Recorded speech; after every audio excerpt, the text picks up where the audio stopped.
जब राजा हेरोदेस के शासनकाल में यहूदिया प्रदेश के बैतलहम नगर में यीशु का जन्म हुआ, तब पूर्ववर्ती देशों से ज्योतिष यरूशलेम नगर आए और पूछताछ करने लगे,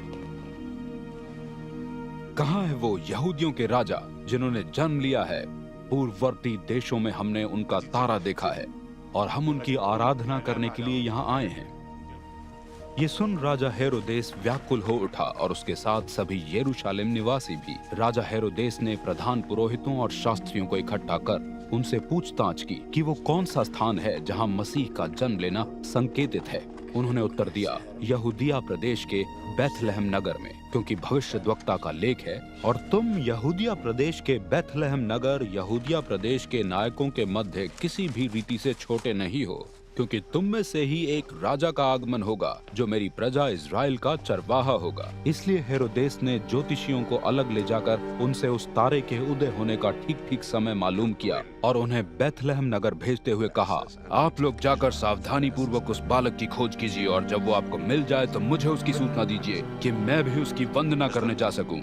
राजा की आज्ञा सुन उन्होंने अपनी यात्रा दोबारा प्रारंभ की। उन्हें वही तारा दिखाई दिया जो उन्होंने पूर्ववर्ती देशों में देखा था। उसे देखकर वे बड़े आनंद से भर गए। वे उसके संदर्शन में आगे बढ़ते चले गए जब तक वो तारा उस बालक के घर पर जाकर ठहर न गया। घर में प्रवेश करने पर उन्होंने उस बालक को उसकी माता मरियम के साथ देखा और झुककर उस बालक की आराधना की। और फिर उन्होंने अपने कीमती उपहार सोना, लोबान और गंधरस उसे भेंट किए। उन्हें स्वप्न में परमेश्वर द्वारा ये चेतावनी दी गई कि वे राजा हेरोदेस के पास लौट कर न जाएं। इसलिए वे एक अन्य मार्ग से अपने देश लौट गए।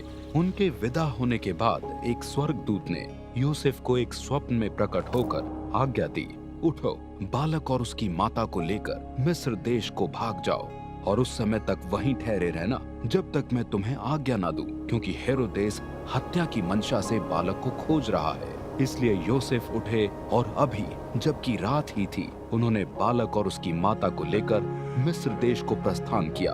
वे वहां हेरोदेस की मृत्यु तक ठहरे रहे कि प्रभु का ये वचन पूरा हो जो उन्होंने एक भविष्यद्वक्ता के माध्यम से कहा था, मिस्र देश में से मैंने अपने पुत्र को बुलाया। ये मालूम होने पर कि ज्योतिष उसे मूर्ख बना गए हैं, हेरोदेस बहुत ही क्रोधित हुआ।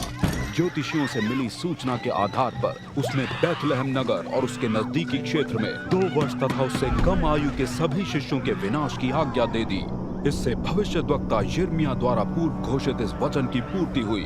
रमाह नगर में एक शब्द सुना गया, रोना तथा घोर विलाप। राहेल अपने बालकों के लिए रो रही है, धीरज उसे स्वीकार नहीं, क्योंकि अब वे हैं ही नहीं। जब राजा हेरोदेस की मृत्यु हुई, प्रभु के एक स्वर्गदूत ने स्वप्न में प्रकट होकर यूसुफ को आज्ञा दी, उठो, बालक और उसकी माता को लेकर इज़राइल देश लौट जाओ, क्योंकि जो बालक के प्राण लेने पर उतारू थे उनकी मृत्यु हो चुकी है। इसलिए यूसुफ उठे और बालक और उसकी माता को लेकर इज़राइल देश में लौट आए। ये मालूम होने पर कि हेरोदेस के स्थान पर अब उसका पुत्र आर्खेलाओस यहूदिया प्रदेश का राजा है, भय के कारण वो वहां नहीं गए।